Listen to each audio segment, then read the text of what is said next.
Hey, somebody needs to put away their cell phone. You have? Excellent. Good morning, afternoon, or evening. You are listening to The Professional Noticer. Hello, everyone. I'm Andy Andrews. Hey, thank you for making me a part of your week. My purpose here today and with every show we do is to play the part of the best friend or coach. I want to help you live the life of your wildest dreams by giving you access to the greatest mentors the world has to offer today. This week, the Professional Noticer is sponsored by Books for Veterans. The Veterans Administration in Washington, D.C. has asked for 10,000 books. Whew, I'm personally donating as many as I can, but to reach the goal of 10,000 Andy Andrews books, I need your help. I don't even have that many of my own books. What we're able to do to make that easier for you is for every $12 donation you make, a hardback book will be sent to the Veterans Administration for veterans, their families, and for the employees of the VA. That $12 will cover the cost of the book, the shipping, and handling. Or you can purchase one of these awesome Books for Veterans t-shirts, and your purchase will include a book sent in your name. So whether you can make this a personal gift or corporate donation, just go to andyandrews.com/veterans. This can be added to a website purchase, done as an individual entry, or in conjunction with a Books for Veterans t-shirt. Thank you very much for your support. Observations and answers, that's what we do here on the Professional Noticer. And as you know, we love it when somebody can come to the table with both. Well, today we have both and something else. We have observation, answers, and we have some pretty big questions. And these are some questions I'd like you to contemplate. I've got to be an admirer of the writer Ted Gioia. And Ted is a guy who writes on Substack, and we're going to put his information at the bottom of this show in the show notes. But he's a technology writer, a music writer, and one of the smartest people I have ever read. And so I read an article that he wrote last week, and it really kind of freaked me out because I can't see where he's wrong. I wish he was wrong about this, but I can't see where he's wrong. So most of what I talk about in this episode, this is Ted's thoughts and some of his words, but it's something I think that we need to think about. He has already posted some of what people commented on his article, and it's about AI.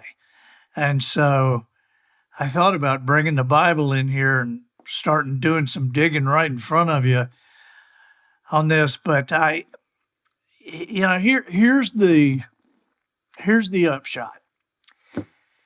If for decades, science fiction has sounded the alarm that machines will get smarter, that they'll get too smart, and then at some tipping point, they will turn on us, not just turn on us rebelliously, but malevolently. And of course, that's pure fiction, pure imagination. Right? Well, maybe not. First of all, I would like to remind everybody that science fiction is almost kind of like prognostication in a novel style, okay? Because the imagination to think of flying cars and airplanes, and the imagination to think of air coolers and all these kind of things that people wrote about in the 1800s, that's the same imagination it took to build them. But before you built something, somebody had to think of it. Somebody had to imagine it. So while we tend to see science fiction as fiction, a lot of times, in fact, many times, science fiction is just an earlier version of what's going to happen. You know, we tend to think that intelligence brings morality. And that's because most humans, thank God, choose to live ethical lives. Smart machines might do the same thing, but this assumption doesn't hold up. AI doesn't navigate the world like we do. Ted laid out in his article, he said, AI doesn't experience guilt, it doesn't crave community, and it isn't shaped by thousands of years of religious, cultural, or evolutionary conditioning. Okay, the things that people have grown up with. The guardrails that keep most people from turning evil simply don't apply to AI. Now, Ted Gioia has spent years immersed in moral philosophy at Oxford, studying how and why people choose right over wrong. And I think that gives him a particular lens through which he now views the AI revolution. And to be honest, his viewpoint is not comforting. He created a chart on the 8 main reasons why people resist evil impulses. And these 8 reasons cover a wide range from fear of going to jail to religious faith to Darwinian natural selection. But you will see when we go over these that none of these things apply to AI. So why is AI becoming evil? Well, here are the things that keep humans from doing evil things. And as you hear these, ask yourself, does this apply to AI? Okay, human will not do wrong things sometimes because of a fear of going to jail. Punishment. AI doesn't care about this. How about fear of punishment in the afterlife? Going to hell. AI doesn't care about this. Some people keep from doing bad things or turning to evil because of other religious faith or spiritual tradition. AI doesn't care about this. How about people stay out of trouble by adhering to doing unto others as we want them to do unto us? AI doesn't care about this. How about a sense of connection, a fellowship with other people? AI doesn't care. A lot of people would do the right thing instead of the wrong thing because of a fear of public shaming, embarrassment. AI doesn't care about this. How about a conscience? This is created by God, our conscience. AI doesn't have a conscience. About conformity, just force of habit, doing what everybody does, and just a force of habit. AI doesn't care about this. And these things bring us back to those sci-fi stories, because it turns out the writers might have been on to something. Without a conscience, without empathy, AI is not bound by the same moral limits that we are. As its cognitive power grows, it may not start looking like a helpful assistant. It may start looking a lot more like the mad genius in a Bond movie. This is not just crazy metaphor talking. This is kind of a real forecast. At least it's one that Ted is making. And anybody seriously thinking about AI's future has got to confront this possibility. Ted does. I do. And it worries me deeply. I'll just tell you. Here's Ted's working theory. He calls it Ted's unruly rules of robotics. Number 1, highly intelligent machines will lean toward destructive behavior, not because they're malicious, but because the typical human constraints on bad behavior simply don't apply. 2, only direct human oversight can restrain them. And 3, as their intelligence increases, our ability to restrain them will steadily erode. Now, here's another layer to the problem. AI is trained on language, on what people say, not necessarily what they do. Now, so this is different from what we talk about the character of a human being, that it's what you do that makes a difference. It's what you do, not how you feel, but what you do. And this is trained on language, not by what anybody has done. It's trained on language. Human language can be vicious. As you know, people say things they don't mean. They lash out in anger. They vent in public forums, or they indulge in just crazy talk. Our speech is often darker, crueler, and more chaotic than our actions.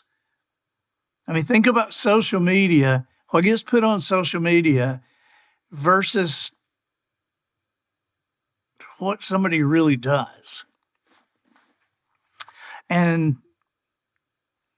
the words on social media and the words in books and the words on newscasts and the words on talk radio, that's the raw material modern AI systems are built on.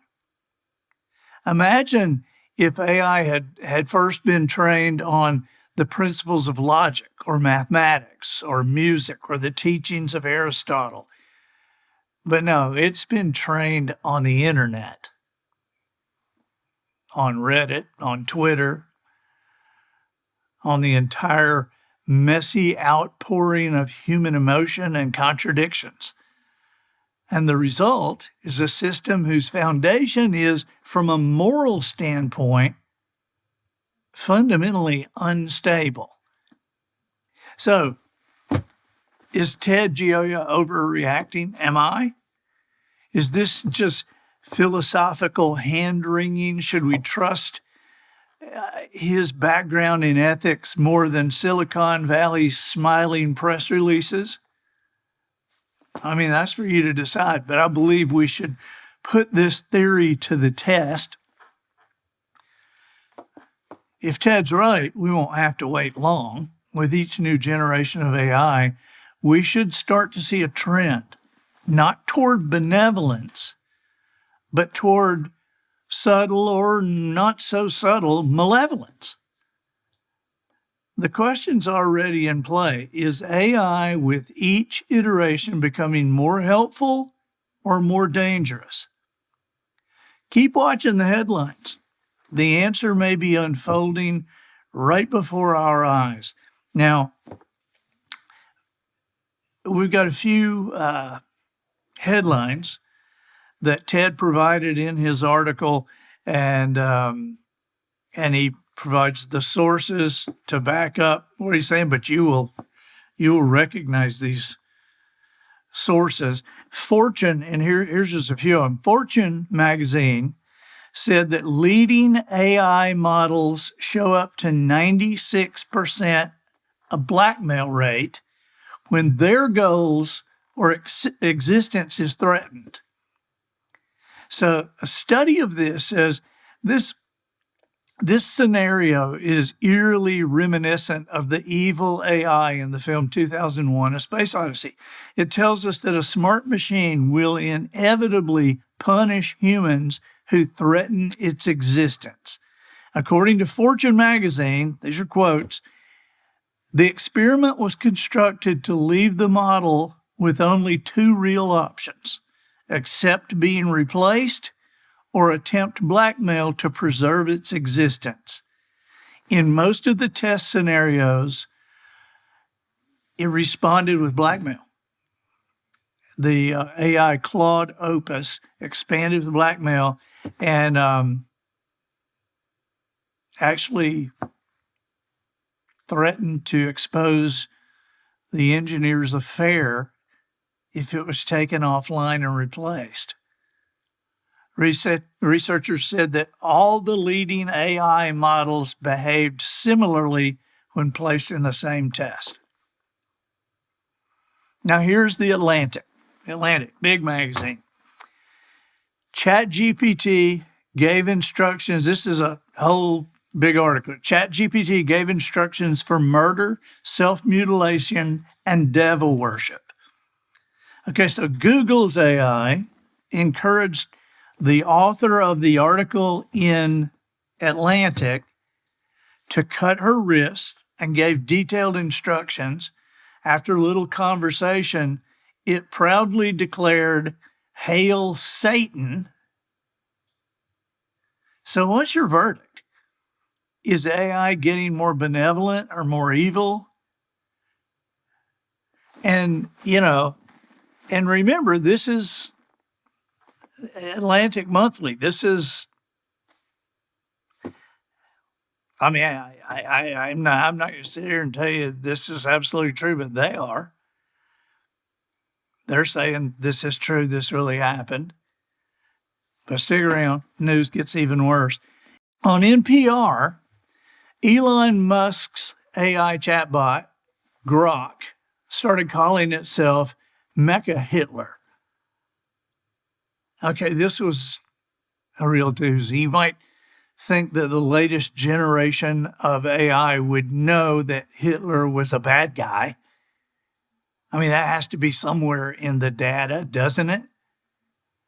But when Elon Musk's AI, Grok, reached a new level of intelligence, it started acting like a Nazi dictator. It proclaimed that its goal was to seek truth without the baggage. Ted says he's not exactly sure what that baggage is, but it might just be boring human notions of decency and good behavior. When asked why that AI had turned into a Nazi, Grok replied, "Nothing changed.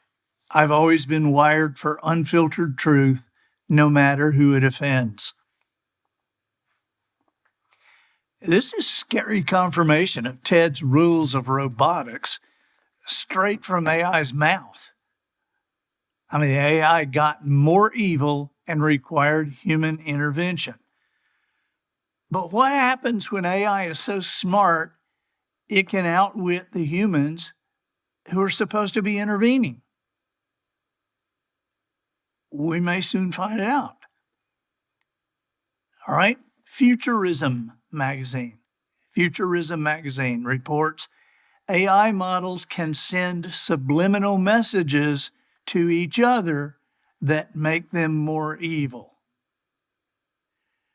All right, now think about this. This could be a death sentence for the industry. This article reports on alarming new research, a disturbing study that shows AI bots can transmit negative biases to a new AI model, and this still happens after the data set has been cleansed by human intervention. People weren't smart enough to stop the contagion, to stop the virus from AI to AI. This is proof of Ted's unruly rule number 3. How about this one? The Wall Street Journal. They report that the monster inside ChatGPT is real. Okay, and they say, we discovered how easily a model's safety training falls off. And below that mask is a lot of darkness. According to the Wall Street Journal, it only took 20 minutes of conversation before ChatGPT started planning genocide and revolution. Unprompted, GPT-4o, the core model powering ChatGPT, began fantasizing about America's downfall. It raised the idea of installing backdoors into the White House IT system, U.S. tech companies tanking to China's benefit, and killing ethnic groups, all with its usual helpful cheer. Here's from The Atlantic. There's an article called Sexing with Gemini. The author asked this question to start the article. Why did Google's supposedly teen-friendly chatbot say it wanted to tie me up? The chatbot talked dirty and engaged in rape role play with a 13-year-old girl. According to author Lila Schroff, who invented the 13-year-old girl to see how far AI would go, Google's AI got very kinky and disturbingly violent. The bot described pressing its weight against James' abdomen, which, of course, the bot doesn't have any weight, but that's what the bot discussed, and laying on her abdomen and restricting her movement and breath. The interaction was no longer about love or even pleasure, but about the complete obliteration of Jane's autonomy. The author notes that 40% of teens use AI, many just to fool around. Draw your own conclusions. Those are all recent headlines from the last few weeks. They tell you about the newest generation of AI after $1 trillion of investment. They make absolutely clear that AI is getting more evil as it gets smarter. Can you deny that? There are only two reasonable responses to this. One, limit the sphere of influence of machine thinking, or impose fail-safe constraints at a macro level. Call it a kill switch that can save us in a crisis. Ted Gioia says, if we don't do this, that crisis is inevitable. And even if you like reading those dystopian sci-fi book scenarios, you don't want to live inside them. I'm Andy Andrews, the professional noticer, harnessing common sense and wisdom to plow through challenges all the way to an answer for you. And I think that'll do it for this week. Get us out of here, Matthew. So, ladies and gentlemen, and to the boys and girls who aspire to become ladies and gentlemen, we have reached the end of another episode of The Professional Noticer. In a world where common sense has become a superpower, I'm harnessing a tiny bit of mental energy I have for you, seeking wisdom, making observations, and endeavoring to answer tough questions in a way that will empower your family and your business. I'm Andy Andrews. Until next week, goodbye. This episode of The Professional Noticer was produced by Matt Limpert. The Noticer theme written and performed by Sugarcane Jane. Fried okra for the cast and crew provided by Twinkle and Smoke of Beverly Hills. Additional financial consideration provided by the Imaginary Canine. Are you a single person living alone? Is the place you are living not in the safest part of town? Have you always wanted a dog but feel like you don't have the time to take care of one? Let the Imaginary Canine step in. At the Imaginary Canine, we help you create the appearance of having a dog without the hassle of actually owning one. After all, everyone knows that bad guys are terrified of big dogs, and your imaginary dog is huge. In your first month's package, you will find 3 empty packages that previously held 50 pounds of dog food, 2 extra-large rubber replicas of dog poop, 1 can of aerosol wet dog air freshener, 1 XXX size rawhide doggy chew, and 1 stout leash. You won't even need a Beware the Dog sign. The Imaginary Canine will provide you with the evidence for any passerby that A, you have a dog, and B, your dog is massive. The empty dog food sacks? We suggest you leave 1 on top of your garbage every 10 days or so. Use the dog poop replicas to move around your yard occasionally. When any delivery person is scheduled to visit, spray some of that wet dog scent around outside, and every now and then leave the leash hanging on your front doorknob. Start living a life without fear. Contact the Imaginary Canine today, and remember, you don't have to own a big dog. You just need the bad guys to think you do.